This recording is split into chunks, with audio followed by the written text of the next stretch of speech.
Pakistan team کے کپتان کی مثال بھی کپاس کے اس پودے کی طرح ہے۔ اس پودے کو چاروں طرف سے جڑی بوٹیوں نے گھیرا ہوا ہے، اور جب بھی ہم کوئی کھاد خوراک اس پودے کو دیں گے تو ساری کی ساری کھاد خوراک ان جڑی بوٹیوں نے جذب کر لینی ہے، پودے تک کچھ پہنچنے نہیں دینا، اور اس پودے کے اوپر پریشر انہوں نے الگ سے ڈالنا ہے۔ اب جب یہ پودا بڑا ہوگا اور ہم اس سے توقعات رکھیں گے کہ یہ بڑی اچھی قسم کی ایوریج دے گا، بڑی اچھی قسم کی پرفارمنس دے گا، اور پھر جب یہ بڑا ہو جاتا ہے تو انڈر پریشر بڑا ہونے کی وجہ سے، کیونکہ اس کو کوئی خوراک اس طرح سے ملی نہیں ہوتی اور نہ ہی اس کی مرضی چلی ہوتی ہے، تو پھر یہ ہماری جو توقعات ہوتی ہیں اس کے برعکس لوور قسم کی پرفارمنس دیتا ہے۔ پھر ہم کہتے ہیں کہ یہ پودا ہی خراب تھا، یہ اس کا بیج ہی خراب تھا، اس بیج کو بدلو۔ تو ہم وہ بیج تو بدل لیتے ہیں، پودا تو بدل لیتے ہیں، لیکن وہ خراب پرفارم کیوں کر رہا تھا ہم اس وجہ کے پیچھے نہیں بھاگتے، اور اس کی وجہ تھی وہ تمام جڑی بوٹیاں جنہوں نے اس پودے کو چاروں طرف سے گھیرا ہوا تھا۔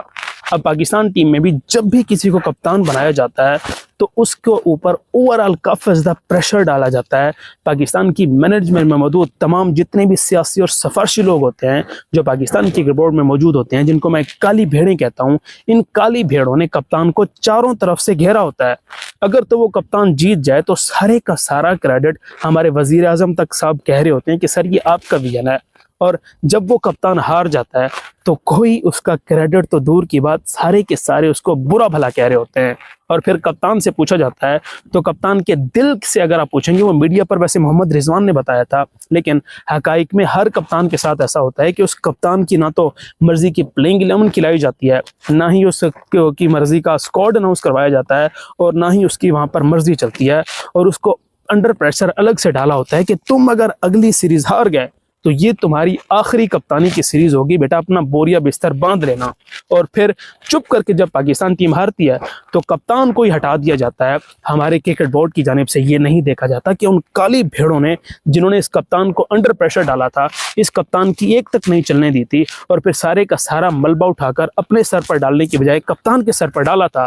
ان کالی بھیڑوں کا کوئی کچھ نہیں بگاڑتا، کیونکہ وہ ہائی اتھارٹی کی جانب سے آئی ہوتی ہیں۔ وہ آپ سمجھنے کے فول پروف، آپ سمجھنے کہ جو بڑی بڑی سیاسی جماعتیں ہوتی ہیں ان کی وجہ سے یہاں پر آئی ہوتی ہیں، جس کی حکومت ہوتی ہے اس کی وجہ سے یہاں پر آئی ہوتی ہیں، ان کو کوئی ہاتھ نہیں لگاتا، اور آخر میں ہم کپتان یا پھر کوئی کوچ یا پھر ایک دو کھلاڑیوں کو اسی طرح سے ہٹا دیتے ہیں، اور ہم کہتے ہیں کہ جی اس کپاس کے پودے کا بیج ہی خراب تھا، یا پھر یہ پورا پودا ہی خراب ہے، اس پودے کو کاٹ ڈالو۔ لیکن ہم نے اس کی جڑی بوٹیوں کو نہیں کاٹنا، اور پھر جب ہم اسی جگہ پر نئے پودے کو لگائیں گے تو انہی جڑی بوٹیوں نے پھر سے اسی پودے کو گھیرنا ہے، اور پھر سے اسی پودے کا وہی حال ہوگا۔ سو خدا را پاکستان کے بورڈ سے گزارش ہے کہ پہلے ان جڑی بوٹیوں کو کاٹا جائے۔ جب آپ ان جڑی بوٹیوں کو تلف کریں گے، میں گارنٹی دیتا ہوں کہ آپ کسی کو بھی پاکستان ٹیم کا کپتان بنا دیں اور میرٹ کے اوپر سلیکشن کریں، پاکستان ٹیم 100% سکسیس ریٹ کے ساتھ پوری دنیا میں آگے بڑھے گی۔ سو یہ میری تھاٹس ہیں، آپ کی جو بھی تھاٹس ہوں وہ آپ مجھے کمنٹ سیکشن میں دے سکتے ہیں۔ ملیں گے پھر انشاءاللہ نیکسٹ ویڈیو میں۔ اللہ حافظ۔